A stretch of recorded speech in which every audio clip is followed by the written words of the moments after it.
สบายดีเนาะมื้อนี้แอดมินมีความรู้เล็กๆน้อยๆเนาะสำหรับใครที่ว่ากำลังคิดจะสั่งเครื่องจาก Shopee Lazada มื้อนี้แอดมินมีความรู้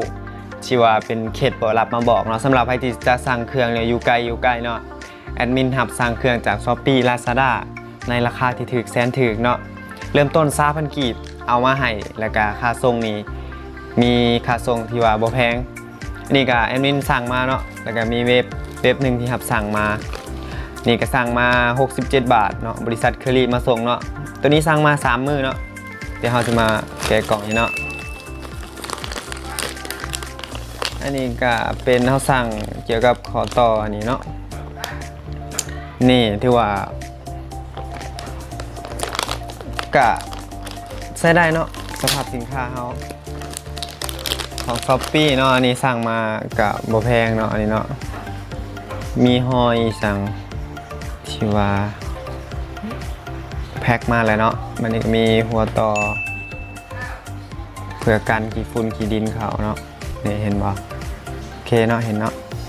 คือว่าโอเคอันนี้นี่มันเป็นน้ำมันเป็นหอยเนาะที่ว่ามันบ่เป็นหอยตัวในสินค้าเนาะเพราะว่ามีอันเขาแพ็คมาโอ้นี่มันก็บ่ได้เป็นหอยหรอกเนาะนี่เหลี่ยมปิ้งเลยเพราะว่าเขาเอาในติดไว้นี่เหลี่ยมปิ้งเลยลิงปิ้งเลยนี่เหลี่ยมปิ้งเลยเขานี่ติดไว้เสื้อเงากิ๊กโอเคแต่ว่าแอดมินก็สั่งมาหลายอย่างเนาะไมค์ที่อัดเสียงอยู่นี่ก็สั่งมาเนาะของโมบ้าเนาะนี่ที่แอดมินใช้อัดเสียงอยู่เป็นอะไรเสียงใช้จริง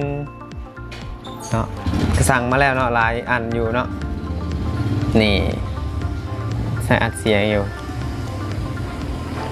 สำหรับแอดมินเนาะก็มีข่าวสารดีๆเพียงเท่านี้เนาะสำหรับนี้สำหรับใครที่ว่าอยากสั่งเครื่องอย่างคอมเมนต์ไว้ทางด้านล่างเด้อสำหรับวันนี้แอดมินขอตัวลาไปก่อนพบกันใหม่เมื่อหน้าสบายดี